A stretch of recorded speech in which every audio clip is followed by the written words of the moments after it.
Bom, pessoal, vou aproveitar aqui para fazer uma análise rápida da nova instrução normativa do programa Minha Casa Minha Vida com recursos do FGTS. A instrução normativa foi liberada no último dia 28 de dezembro de 2018, está prevista para entrar em vigor no dia 28 de janeiro. Então, com base na instrução normativa, eu fiz aqui algumas análises e vou passar para vocês aqui a minha impressão em relação à instrução normativa ou ao programa Minha Casa Minha Vida anterior. Não seria bem anterior porque ainda está valendo o programa Minha Casa Minha Vida atual, mas eu estou comparando o atual com o que vai entrar em vigor no dia 28 de janeiro, segundo o site aqui do Conselho Curador e Caixa Econômica. Bom, como ainda não foi disponibilizado o novo simulador da Caixa, aproveitei a instrução normativa, fiz alguns cálculos manuais em Excel e com isso eu fiz a análise dos programas na faixa 1,5 e na faixa 2. Basicamente, a novidade é que o subsídio diminuiu tanto no programa Minha Casa Minha Vida faixa 1,5 quanto no 2. No 2, praticamente ficou a mesma coisa. Diminuiu muito pouco, é insensível a diminuição. Outra alteração, essa significativa, foi no fator social.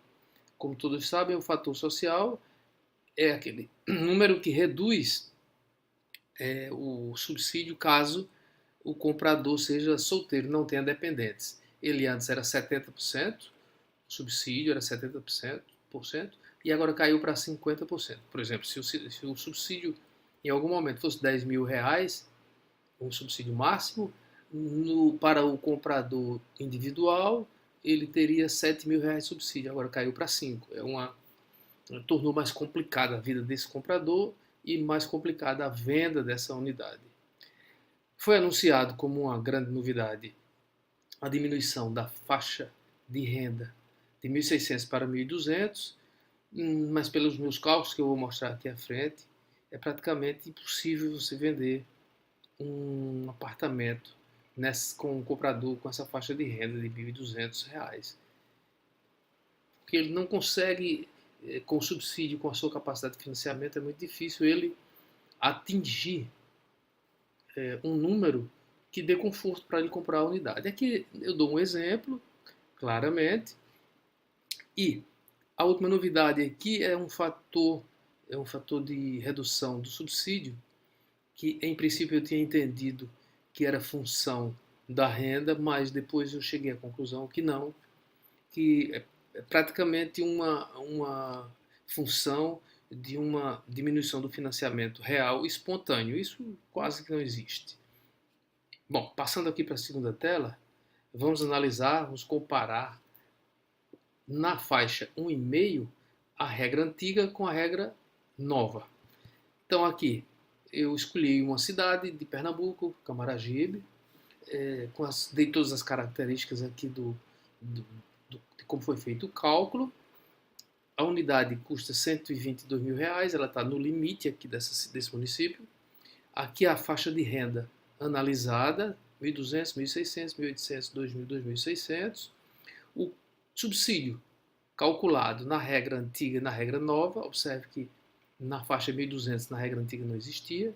A taxa de juros do programa, o financiamento máximo que o agente financeiro permite para aquele valor da unidade, o LTV em função da renda, a capacidade de financiamento também em função da renda, o valor da prestação do financiamento, não estou falando aqui do prosoluto, do valor do financiamento na poupança, e sim do financiamento do agente financeiro, o valor, a soma do subsídio mais o financiamento e a diferença que falta para ele pagar. E aqui eu fiz uma análise de percentual que o cliente precisa para completar aquele imóvel, levando em conta que ele tem um subsídio e um financiamento. Observe que aqui, para uma renda de R$ 1.800, na regra antiga, ele precisava completar com 16,77%, agora ele precisa de 20,92%. O mesmo exemplo vale para todas as faixas salariais. Outra comparação que eu fiz foi na faixa 2.0, e essa sim praticamente não alterou nada. Observe que o percentual de complemento no regime antigo para o regime novo é praticamente a mesma coisa, ou seja, para a faixa 2 não alterou praticamente nada. Aqui é um comparativo que mostra que para o comprador da faixa 1,5, ele compromete menos, não é bem compromete menos, ele se utiliza de uma poupança pessoal menor do que no faixa 2. Tudo isso baseado na instrução normativa nova. Esse gráfico é bem interessante porque ele mostra aqui o desenvolvimento do subsídio na faixa 1,5, na regra antiga e na regra nova. Observe que na regra antiga, o financiamento começava com a renda de R$ 1.600, ia caindo até R$ 2.600, que é o limite do programa Minha Casa Minha Vida na faixa 1,5. Na regra nova surgiu aí a novidade de financiamento para rendas de até R$ 1.200, e o comportamento da curva de subsídio, observe que ela é menor, ela está abaixo do subsídio da regra antiga, com exceção desse ponto aqui, que a regra nova e a regra antiga coincidem nos valores do subsídio. Por aqui dá para ter uma ideia, então, de quanto diminuiu o subsídio.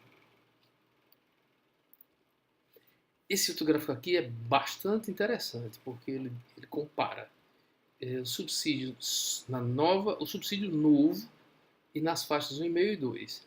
Observe que na faixa 1,5 ele vai de R$ 1.200 até R$ 2.600. Na faixa 2 ele vai de R$ 1.800 até R$ 4.000. Observe que a curva de subsídio aqui, tanto da faixa 1 quanto da faixa 2, para esse exemplo nessa cidade aqui, praticamente é o mesmo subsídio. Apenas nesse trecho aqui entre os R$ 1.800 de renda e R$ 2.000 de renda, o subsídio na faixa 2 é um pouco menor. Qual a importância desse gráfico? Ela serve para que você, no momento de planejar o seu empreendimento, esse miolo aqui, ele basicamente coincide o subsídio tanto nas faixas 1,5 quanto 2. No restante ele é exatamente igual, aqui entre 2 e 2.600. Então, nesse miolo aqui, é onde você vai ter cuidado no planejamento do seu empreendimento para enquadramento na faixa. Observe que, embora o subsídio seja o mesmo aqui nesse trecho, tanto na faixa 1,5 quanto na faixa 2, a taxa de juros para a faixa 1,5 é menor do que na faixa 2. Então, é aqui onde você vai fazer os seus cálculos para enquadramento do seu empreendimento naquele município com mais cuidado, para que ele não fique fora de faixa e você não consiga vender aquele empreendimento. Esse outro gráfico aqui é bastante interessante. Ele mostra exatamente o que falta, o complemento para que você chegue no valor final do imóvel, a partir do que você tem subsídio mais financiamento. Observe que, na regra antiga, ele está um pouquinho mais próximo do valor final. Aqui significa que a soma de subsídio com a renda atingiu esse ponto. E ele precisa, para comprar o imóvel, esse ponto aqui, 122 mil. Na regra nova, ele está um pouquinho mais distante, exatamente porque o subsídio caiu. Isso em todas as faixas de renda Observe que aqui, numa renda menor, o distanciamento é um pouco maior. A dificuldade de compra daquele imóvel para uma faixa de renda menor, logicamente é menor, porque ele está um pouco mais distante do valor final. E aqui esse ponto é zero, porque na regra antiga não havia subsídio para a faixa de renda de R$ 1.200. A mesma coisa eu fiz aqui para a faixa 2. E observe que não mudou nada entre o antigo e o novo, entre a regra antiga e a regra nova. Observe que as curvas coincidem exatamente iguais. Dá até para ver o azul aqui do antigo e coberto pelo amarelo do novo. Então, é a prova que na faixa 2 não houve alteração no programa Minha Casa Minha Vida. Bom, essa é uma análise rápida. Fico à disposição aqui. Visite nosso site, é o wengenharia.com, e qualquer coisa, nos procure. Obrigado.